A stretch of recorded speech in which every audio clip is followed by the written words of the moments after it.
Hi, welcome to this Business Leader Breakthroughs Minisode, where we highlight the best bits of a previous show episode. If you enjoy these quick insights and want to check out the full episode, you'll find the link in the show notes. Or go to thebreakthrough.co. Now let the breakthroughs begin. Mike, welcome along to this episode of the podcast. Thanks, Ryan. Good to be here, mate. Yeah, great to have you here. Look, I want to talk today about board reports. And the fact that board reports are not for the board. In addition to our own board, Mike, obviously we both chair boards for other organisations. What do you see as the value of having that external perspective involved in the business? Well, from the external perspective, I think the independence and the objectivity.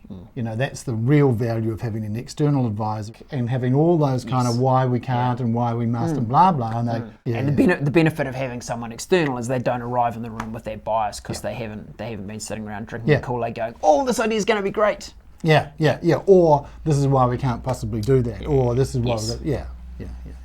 So that's the real benefit from bringing an advisor in, is that objectivity, that kind of tell the truth. Well, we call it in the, when we've been working with advisors or suggesting to people, it's the bright light, the clear mirror, and the kick in the pants. And that's still a pretty good way of putting it, really. So tell us about those three things. Well, the bright light, Dan brings his experiences and insights from different industry, different experience set, and says, hey, this is what we could do here. Here's the bright light on a possible future. And you go, oh, yeah, okay, that sounds pretty good. The clear mirror is somebody who'll tell you honestly and to your face, this is how you look at 7 o'clock in the morning after a hard night. You don't actually look that pretty. Yes. Or you look great. Yep. Your makeup's looking sweet. Both are really important. You don't need somebody who just bags you the whole time. Yes. You need somebody who also says, you're doing this really well, because as business owners and leaders, we tend to underestimate both. We tend to gloss over our failures and we tend to undervalue our successes. Totally. So somebody who's going to tell us you're good or you're not, that's really helpful. And then the kick in the pants, which sort of speaks for itself, really. Like, why haven't you? Why not? Look, I've come to deeply appreciate the discipline of board meetings. I don't always enjoy them. They are regularly tough conversations. The discipline of board meetings I find so valuable for me as a leader in this business.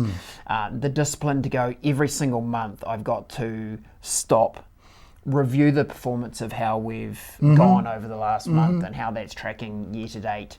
Look at it not only from a financial perspective, but look at it from a people and capability perspective, look at it from a customer perspective, look at it from a partner perspective, and go, how are we going here? What did we say we'd do, and what have we done? But the forced discipline for me every month to have to write the board report, as I do, review the performance across those areas, provide comment and insight as to why things are performing the way they are. And look, some of them are performing great and some of them are not going as fast as we would like. And I think that would be common to all businesses.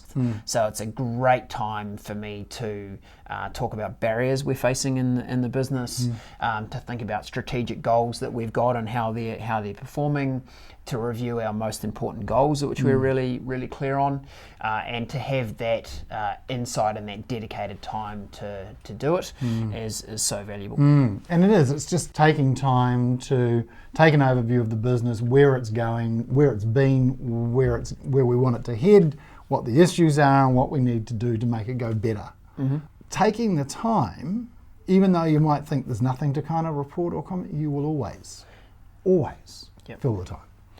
Yeah, and just that forced reflection is so useful. I started this podcast by saying the board report is not for the board.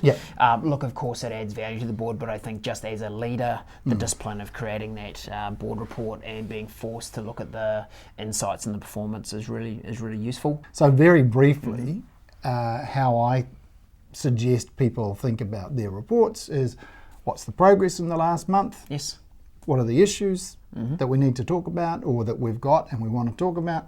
And what's the outlook for the next month? The outlook or focus for the next month. And that's just a nice way of going, okay, so in the last month, what have we done? What progress have we made?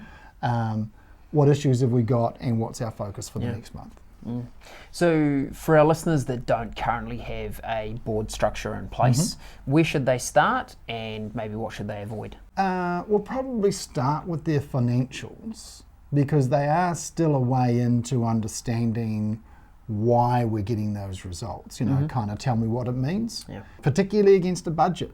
So I guess my very first point would be, before you can probably have a board meeting, you need to have a budget. What did you expect to happen? What's actually happened? Why the variance?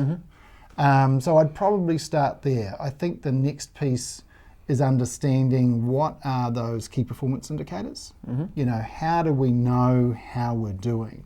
The old balanced scorecard of financial, sales, customer experience or operations, and people. People and capability. They're the best. I think the benefit often that an external advisor can bring that has some experience doing boards and advisory work is they will fast track you into getting what those KPIs and what areas of financials you should look at. I wouldn't suggest taking the approach of going, I'll get everything perfect and then I'll find an advisor to help out. Actually leverage their knowledge and experience to do that. Okay. And if people are looking for someone to add an advisory capacity to their business at a probably a governance level, what should they be looking for?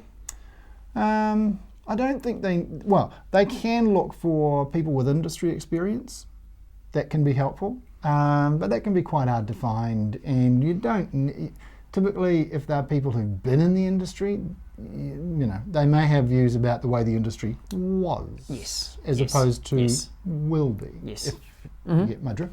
I like to think about three things. I think you need some financial knowledge. I think some industry knowledge can be helpful, and then I think someone that has all these three that has help with your biggest strategic challenge. So if you're a business that's really struggling with sales and marketing, bringing someone to your board that has knowledge in that area is really, really helpful. There is no point sitting there talking about last month's numbers with a person who is an expert in accounting when really your biggest challenge is how do we get some more sales in the door. So having some focus around, or having some capability in the room that has that. Look for people who are different from you and think differently, operate differently, have a different experience, right? I think that senior management experience, I think above all else, that's the one critical thing I would say. I think what a good board will do is show you the shortcut. They will actually shortcut your growth. They will stop you from going down a path of the mistakes they made.